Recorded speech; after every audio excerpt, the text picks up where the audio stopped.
Hello, this is session 4 of the course Affectivity in the Celibate and Communal Life as part of the virtual program of formation for Augustinian vocation promoters and formators. The subtitle of this, or the title of this session, is Safeguarding Chastity and Fraternal Correction. And of course, that comes from chapter 4 of the Rule of St. Augustine, which was one of our readings for this week. We'll also be looking at some of the things about how we go about this fraternal correction and good communication, as well as the relational themes that happen within community life that, for better or for worse, make it a good, growthful, healthy human experience, or one that is filled with tension and disruptive dynamics. So we'll be looking at some things from an article that I wrote again for the 2004 conference, Augustinian Formation Conference held in Rome on affectivity and interiority. This one is in affectivity and interiority and experiences of power. And it's going to make the case that we're always trying to influence one another and being influenced by one another, which is what power is. And then we had some readings, chapters from the book Nonviolent Communication, which talks about some ways of really effectively communicating what we want to communicate without doing harm, which often is the reason why we don't communicate. We're afraid of hurting one another. We're afraid of being wrong, or we're afraid of being judgmental. And when we do communicate in judgmental ways, it never goes well. And finally, we'll look at some of the personality dynamics that really can be destructive of community life, and how we might notice them in candidates who are applying for formation or in formation, and what we might be able to do about them, which is probably not a lot, except to invite people to go find another way to serve the Lord Jesus than in community life. So, chapter 4 of the Rule of St. Augustine is the longest chapter in the Rule. It's probably the most controversial chapter in the Rule. It's the chapter, when we read it, we roll our eyes a lot. We don't really know what we're supposed to do with it. It calls us to first personal reflection and examination on our celibate chastity. How are we doing it? So the first part of chapter 4 is really meant to be a personal reflection, but it's really important that we do this with gentleness and real honesty, that we engage in this reflection for the sake of growth, not for punishment and condemnation. And we do it as an exercise of humility rather than an exercise meant to evoke shame and guilt. And of course, humility is the antidote to shame, the willingness to be honest, tell the truth about ourselves, and let another, particularly our God, be the one to tell us whether we are acceptable or not. So it's in that spirit that I think we are meant to engage in this reflection on how chaste are we, and how do we know if we are in fact living up to the ideals, to the vocation of a vocation to celibate chastity. That's going to require that we realize that, as I've said several times in the other sessions of this course, that our sexuality does not go away when we take a vow of celibate chastity. It is alive and well, and it is a healthy and important part of us. We are going to have fantasies. We are going to have desires. We are going to find ourselves attracted to others, particularly those we find attractive. We are going to engage in thinking about what it would be like to fulfill these sexual desires. That's not going to change. And if we think we can eliminate that, that may be the biggest mistake we can make.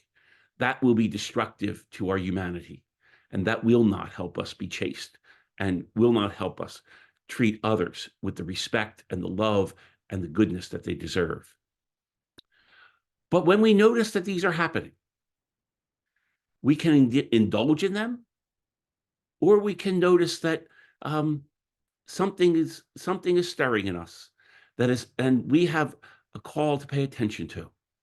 We might start asking ourselves questions about what are we really doing? What are we really hoping for? We do have this tendency to objectify others. How are we dehumanizing another person by having a sexual fantasy about them? How are we dehumanizing ourselves? What is this fantasy or desire or attraction really calling forth from us? and inviting us into one of those celibate moments in which we might know ourselves more completely, and in which we might know our God more completely, and in which we might know our shared humanity more completely. So Augustine in chapter 4 of the Rule calls us to attend to how we dress and how we might be behaving in ways that are designed to attract the attention of others. That's important. We might not even think about it that we do, but modesty in our dress and the things that we do to attract attention, custody of the eyes. But we're not going to be able to shut our eyes all the time. And when our eyes are open, we are going to see beautiful people with whom we will stir sexual desire. But when we fix that gaze, when we keep looking, when we keep imagining, then we might indeed be noticing that there's something lacking in our commitment to celibate chastity. And we might notice that we are invited to something else, something more. And of course, secrets, things that we don't think we can share with anyone, places we would never invite anyone to go with us to, behaviors that we are hiding from anyone. Those are always going to be a problem. And so chapter 4 of the Rule, while it says, always go out in twos and threes and stay together, it's really an invitation to, can we be really transparent about our behaviors, about our desires, about what we find fulfilling? And if we feel like we have to keep a secret, that's a sign that there's something amiss with that and something that we might really want to examine. So not only do we need to do this for ourselves, as formation directors and as vocation promoters, these are things we might want to communicate more clearly to those who we are forming or discerning with about what celibate chastity really calls us to. But while that can be eye-rolling when we read the Rule of St. Augustine, the part about fraternal correction can be really daunting. Now, he has this whole system of how it should happen, but it does invite us to call one another to accountability, which is always going to somehow feel judgmental. And what another person is doing, we can easily convince ourselves is none of our business. And yet the Rule of St. Augustine says we are each other's business. We are called to this commitment to the vowed life, to its prophetic state. We are called to this together. But nonetheless, fraternal correction is always going to be hard. I actually am more worried about people who find it, who are drawn to it, who like to do it, who think it's their purpose in life to correct others and to call people's attention to things. I worry about that. We should be nervous about it. But nonetheless, it is something that we are called and invited into by the Rule of St. Augustine. We are called to call one another to accountability. And so the phrase, which was actually the subtitle of this session, "Be curious, not judgmental," is a phrase from the television show Ted Lasso, the most famous phrase from the television show. To ask questions rather than form conclusions, to see behaviors and be curious about them, even though we don't think it's any of our business, is not the same as immediately judging that something is amiss and then becoming accusatory. So the dynamics of fraternal correction always risk either denial of the behavior or a judgment and a condemnation of the behavior, which may be very premature. So that's why I invited you to read those chapters from Nonviolent Communication. How do we communicate to each other something that might be difficult to communicate? I find those very helpful. I find them very useful, and I find them very hard to implement. And so they need to be practiced and studied. But somehow or another, to keep them in mind, especially when we hear chapter 4 of the Rule of St. Augustine, calling us to hold one another accountable to our commitments to all parts of our religious vocation, and maybe particularly to our commitment to celibate chastity. So the dynamics of nonviolent communication start with trying to pull back all the moralistic judgments, seeing something and immediately judging a person, as bad or lazy or loose or corrupt or in trouble, hold back those moralistic judgments and certainly avoid comparing ourselves with other people and comparing other people to ourselves or comparing anyone to a standard that we don't even meet. Comparisons are really dangerous in this. Each of us is unique. Each of us has our own story. Each of us has our own struggles. And while those stories might need to be told and shared, and those struggles need to be acknowledged and open about, um, we cannot assume that everyone is the same and everyone is like us. We can easily make the assumption that people are going through things, but they might need to be accompanied in the right way, in the right spirit. And I think that's what chapter 4 of the Rule of St. Augustine is calling us to.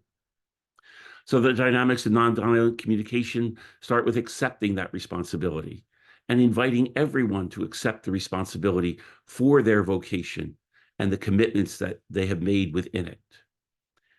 The key to nonviolent communication is this notion of separating observation from judgment, which, as the book indicates, is one of the most difficult things that human beings can do.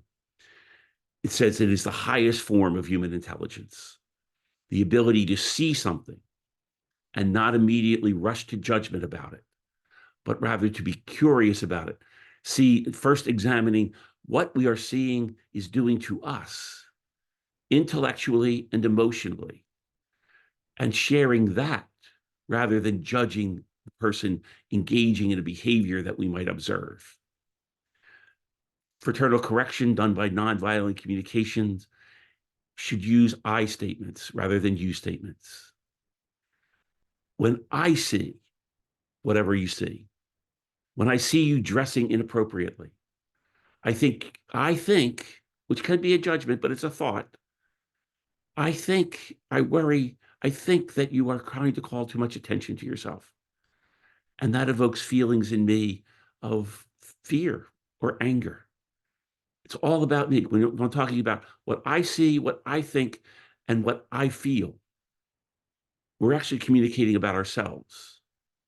And that's the point of nonviolent communication. Letting another know how they are affecting us, not so much whether they're doing is right or wrong. And it's about asking, are you aware that you're having this effect on me? Do you care? That would be important. And then to be clear about what you are needing from the other person and to request it directly and specifically, leaving them the freedom to say yes or no. That's how nonviolent communication works.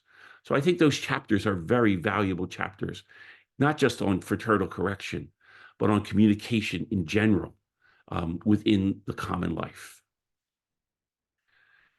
And then there was the article or the talk that I gave on power, because all of this, when you put two or three are gathered, there is power being exchanged. Power is something that is present in every human interaction. We are influencing each other, whether we are conscious of it or not. We are trying to communicate what we want, what we expect of others, what we want from others. And sometimes we're actually trying to convince them that it is in their best interest to do what it is that we want them to do. And power is always being exercised on us as well. Again, as I say in the article, power is a dirty word sometimes in religious circles. We don't want to feel like we are influencing each other that much or trying to control others or dominate others. We want to serve others. But service is power in some way or another. And we're not conscious of how we are exercising power in our interactions with one another, then there's going to be a problem, and we probably will do it wrong. So what's it like to be aware that you have power over others? Frankly, it often scares me. That's dangerous. It gives me too much responsibility. And it makes me aware how much damage I can do and how I can hurt them. That can be healthy and unhealthy. I still need to pay attention to what I am called to do. I still need to pay attention to how I am called to do what I do. And yes, I am a person who has a vocation to have influence over others. I need to pay attention to whether the influence I'm having is the one I'm called to have. But I can't say that I don't have influence over others. I do. And what is it like to be aware that others have power over me? Does it make me angry? Does it scare me? Does it make me ashamed? We still have the freedom, even though others are influencing us by their words, by their actions, by their choices and decisions. We can still have the freedom to respond, but only if we are doing that from a place of self-awareness and from a conscious awareness of what we are called to in our mission and our vocation. So I find some of these distinctions helpful. It's from physics that the definition that power is the ability to do work.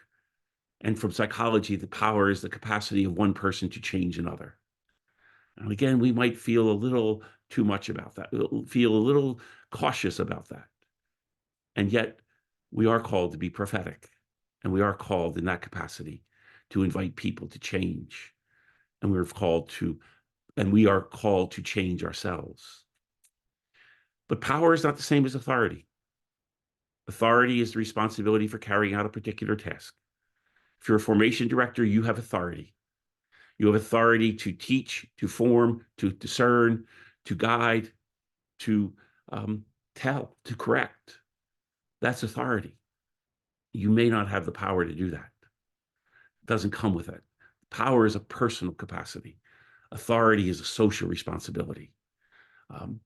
So power doesn't imply authority, and authority does not imply power. Sometimes people are exercising power and changing and influencing others when they have no authority to do so at all. You might see this in the dynamics among students in formation. Someone decides that they're in charge and others are expected to follow. And that can be a very dangerous dynamic in a formation community or in any community. And of course, as formators, you're going to experience plenty of resistance, which is power in response to you trying to exercise your authority. That's normal. It's natural. It might need to be named. It might need to be noticed. Certainly needs to be noticed. Certainly might need to be named and called out for what it is, not try to overpower it. So there's ways of, when you notice resistance, to call it out with the principles of nonviolent communication. When I notice in response to my asking you to do something, that you ignore me or roll your eyes, I feel such and such because I think that you're dismissing me as a person.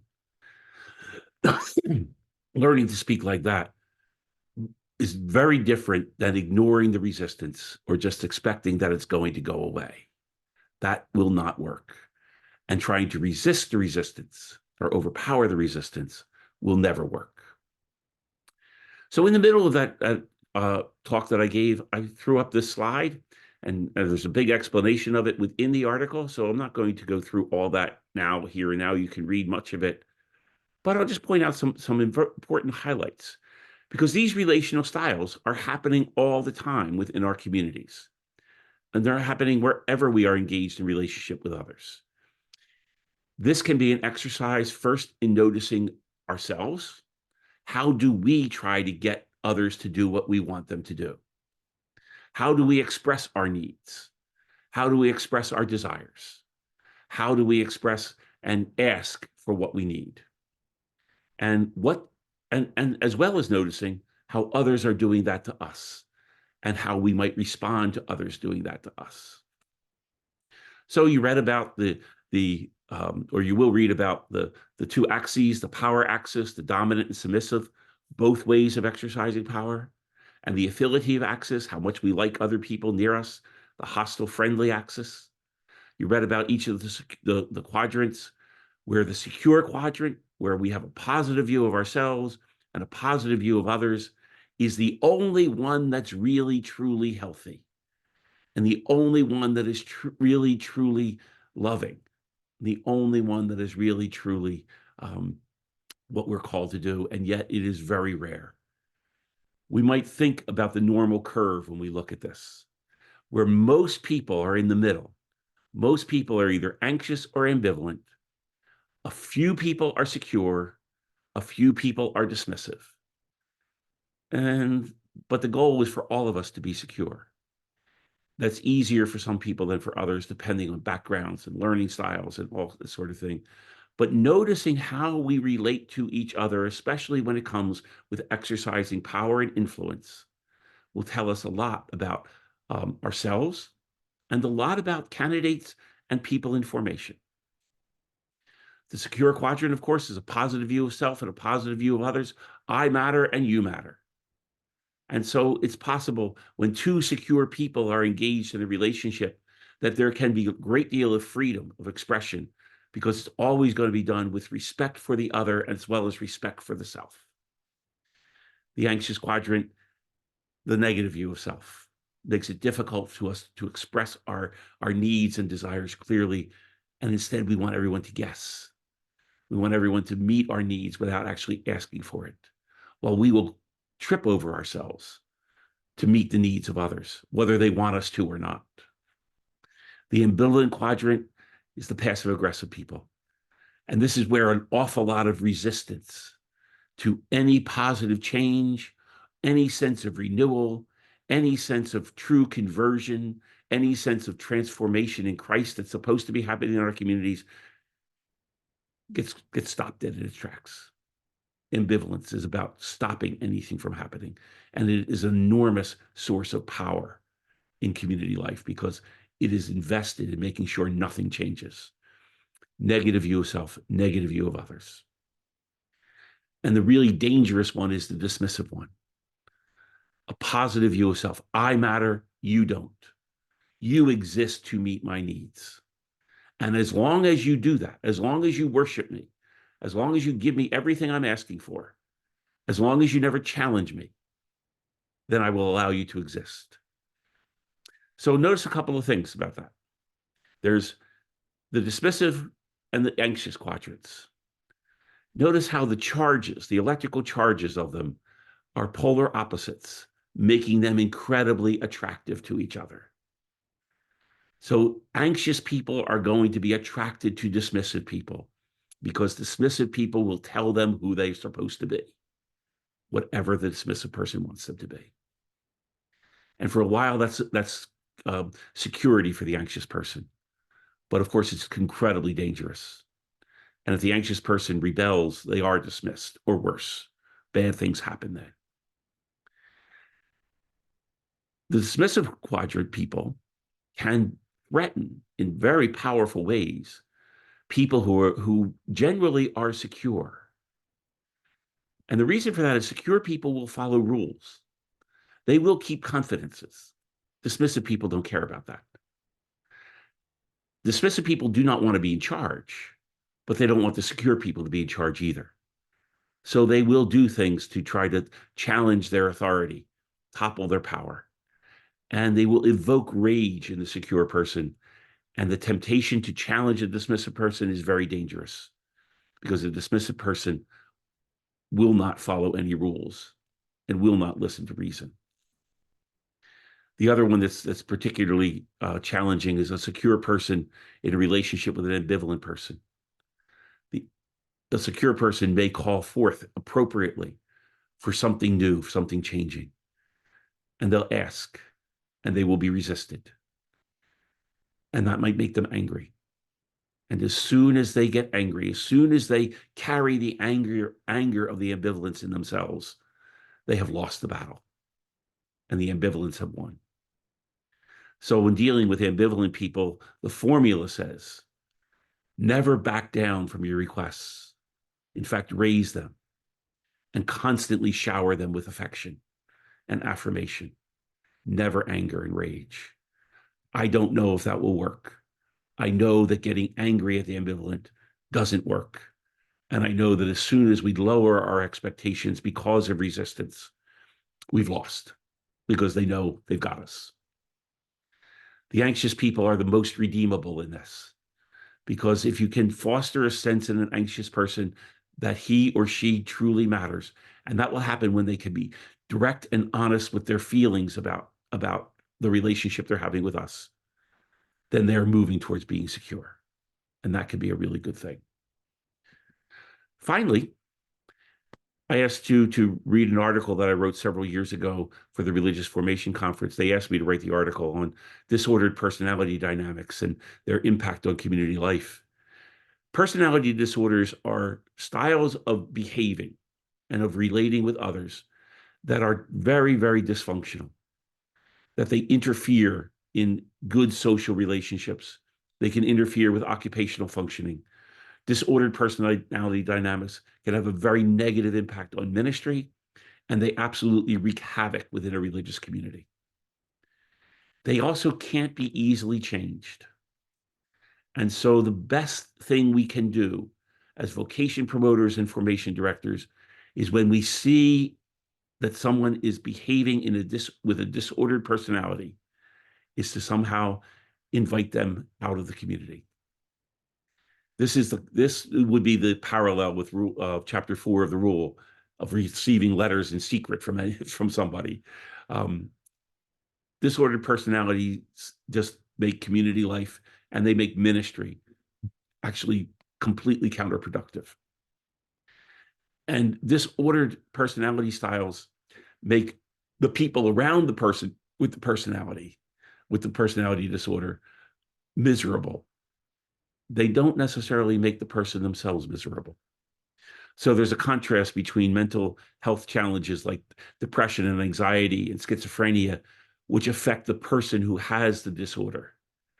They're in pain, and others may feel their pain, but they're in pain. Disordered personalities cause pain to everyone around the person. And somehow or another, behaving in their disordered ways brings some relief to them, but they make everyone else miserable around them. These personality dynamics tend to arise and be learned in very traumatic environments, maybe at very young ages. We all need to learn how to survive in our environments. And we find a strategy that works in the particular environment in which we are being raised, and then generalize that to every environment, whether it's a traumatic environment or not. It's our default style of behaving. And when it's a disordered style, it's going to turn a healthy environment into a toxic environment. So I list here 4 of the big ones that may be most toxic to a religious community, and ones that we might need to pay attention to so that they don't create the toxicity that they're capable of. A person with a borderline personality is inwardly in a state of chaos. They push and they pull at the same time. They call us close and they push us away. They cry out for help, but we can never guess what it is that they want. And they will blame us when we fail. They are the worst of the submissive relational styles. They can never say what it is they actually want. And they will sometimes praise us as the only one who's ever understood them. But that's a setup because we will fail them in that one way or the other. So what happens with a borderline personality is the chaos that they have inside themselves, they project out into the community so that there's chaos in the community. And somehow or another, that makes them feel less lonely, that everybody's as chaotic as they are. But it doesn't bring that much relief to anybody, and it does wreak havoc within others. Sometimes people with borderline personalities are so needy that they pull on our heartstrings and we want to help them. We can't. We might need to just know that. And so we might have to learn that over and over again. Of course, narcissistic personality disorder is one in which a person is incredibly self-centered. These would be in the dismissive quadrant, very much so. They behave in such a way that they require from everyone else worship, admiration, praise, and no criticism whatsoever. They make themselves the center of attention, and everyone else is going to feel less in their presence. And as I said, it's narcissistic personality is where the shame that gives rise to it is projected onto others. So you kind of know you're in the presence of a narcissistic personality when you might have a pretty good self-esteem, but in their presence you feel bad. You feel inadequate. You feel incomplete. You feel like you will never measure up. And then you might try to, and you will fail. And then all the dynamics of dismissive and anxiety come into play there. Passive aggressive personality would be, again, the ambivalent quadrant. And their goal is to share their anger without ever telling anybody that they're angry. So they do it with that resistance. They do it with that, complacency. They do it with the unwillingness to do anything, but they will never tell us that we're angry. But when we're in the presence of people with passive aggressive personalities, we will feel angry, even if we're not necessarily angry ourselves. The passive aggressive behavior evokes anger. And finally, the obsessive compulsive personality, I say, share the terror. They are afraid. These might be the worst of the anxious people, terrified that somehow or another they're going to be annihilated. And so they try to exercise inordinate power and control over situations. They want everything the way they want it to be. And it's painful for them to live in a community where everyone isn't doing that. And they in turn will make it painful for everyone living with them. Some of the symptoms of obsessive compulsive personality, of course, are scrupulosity. High scrupulosity is a symptom of that. And that's a sign to notice. There's also their need for over control, that everything has to be according to the rules and the schedule, and everything needs to be in its place. Will make life in a community of people rather difficult. But they're incredibly anxious. They are incredibly anxious. So they're feeling that pain, but they're trying to create the environment where the pain that they feel goes away, and in the process make everyone else miserable. So that's what I have to present today. I hope that's helpful. I hope you find the readings helpful this week, and I look forward to having our last conversation about this on Wednesday. Right? Peace be with you.